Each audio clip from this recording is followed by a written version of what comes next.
I'm going to bring up about a tax bill in South Carolina, the H 4216, heralded in this story as a landmark tax bill.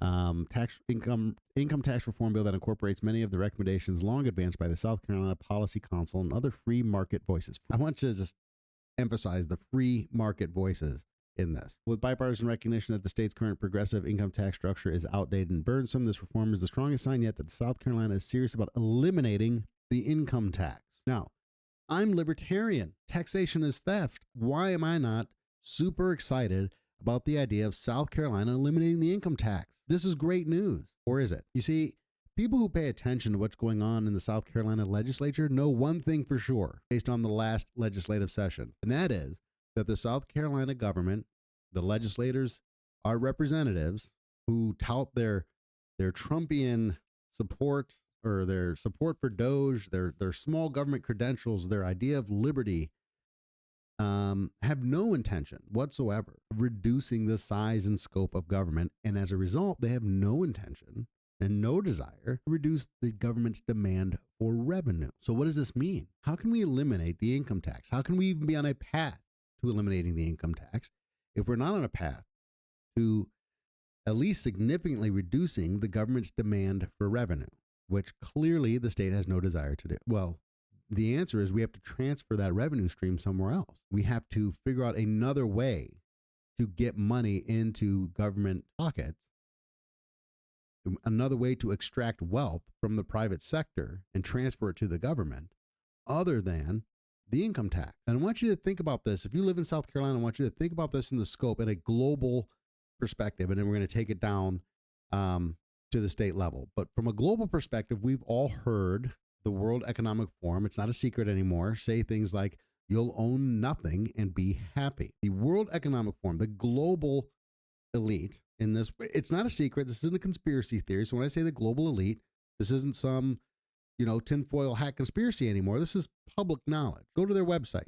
You'll see it right there. It's a socialist utopia. They want to take ownership away from the private people and move it to what? If you don't own it, who owns it? The state owns it. We're going to move it away from you and to them. So the first thing we have to think about is AI is coming for jobs. That's not a lot. It's not a lot. You could look at the unemployment rates in different fields that used to be incredibly high demand, like coders and computer engineers, and look at what their unemployment rate has done over the last just 5 years. And you could see that not only is it coming for jobs, it's coming for high paying jobs. It's coming for the people who pay the highest level of income tax. It's also coming for the people who actually own a lot of assets. They have big houses, they have, investment because they've been high earners. So government's not going to get smaller. Government's demand for revenue isn't going to change. In fact, it's only going to increase. But income tax is no longer a long-term reliable stream of revenue. So what do we have to do? We have to move that income stream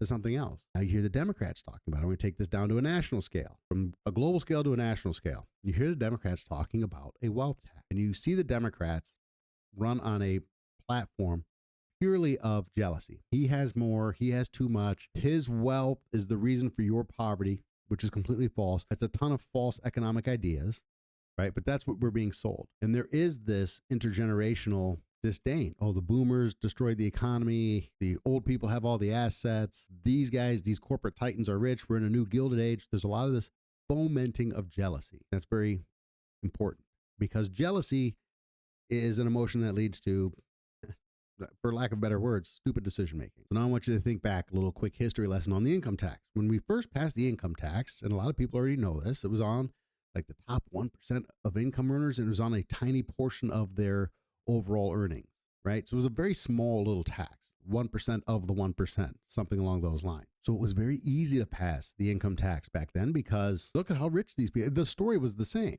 We're not going to tax you, regular worker guy or low income guy. Don't worry about that. We're only going to tax these people, these wealthy people and a little bit of their income. I think we all know how that played out. If you don't, take a look at your paycheck. We all know how the income tax played out. Now they're selling us a wealth tax on a national scale as a way to level the playing field. Don't worry. Hey, if you're not a billionaire, you don't have anything to worry about. Kind of like if you weren't a millionaire, you didn't have to have anything to worry about when it came to the income tax. The game we just keep playing the same game over and over again. Obviously, the income tax grew. Now everybody pays it. Now we're getting sold this new wealth tax. Why?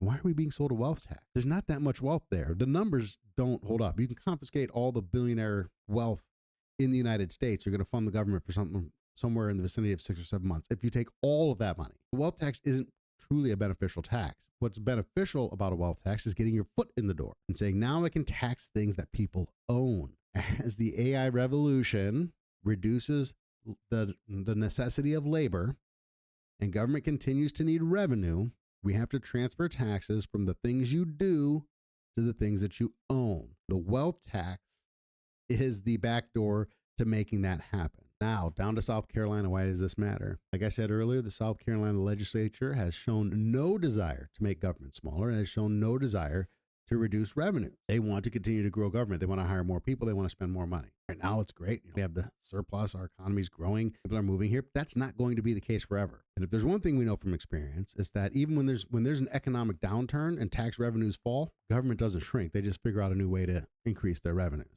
As South Carolina moves towards this reduction in income tax, which they see coming, income tax revenues are going to fall just because we're going to have falling labor demand. This is all playing out on a global scale, but it affects you right here in South Carolina. South Carolina is going to put themselves on a path to eliminating the income tax, but they're not changing their demand for revenue. So what happens? You're seeing it on the county level already. There's going to be a state property tax. There's going to be this demand that we tax older people who bought homes at the right time, who have all these equity. This is the reason you can't buy an affordable home, so on and so forth. That message is being driven into you right now, and they're going to transfer that tax to property. Now, as a libertarian, obviously, I understand that you have no liberty if you have no property. Property rights, top of the list. The right to self-defense is the right to defend your property and your life and your liberty. Property,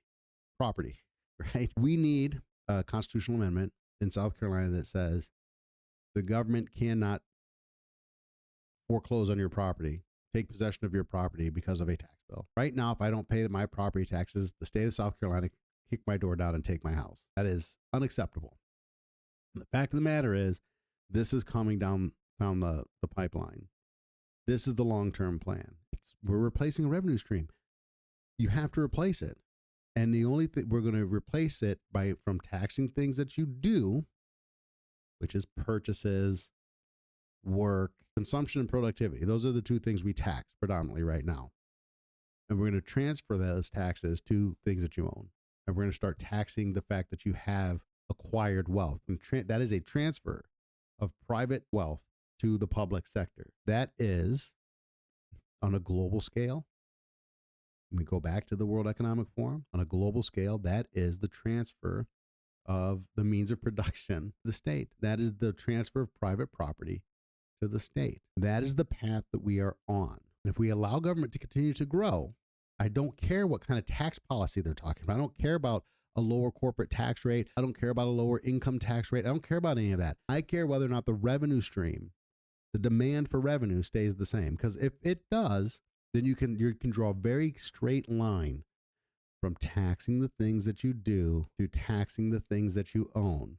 And when we move tax from the things that you do to the things that you own, what we are essentially saying is we are eliminating private property and private ownership of the means of production. And we should all be greatly concerned about that.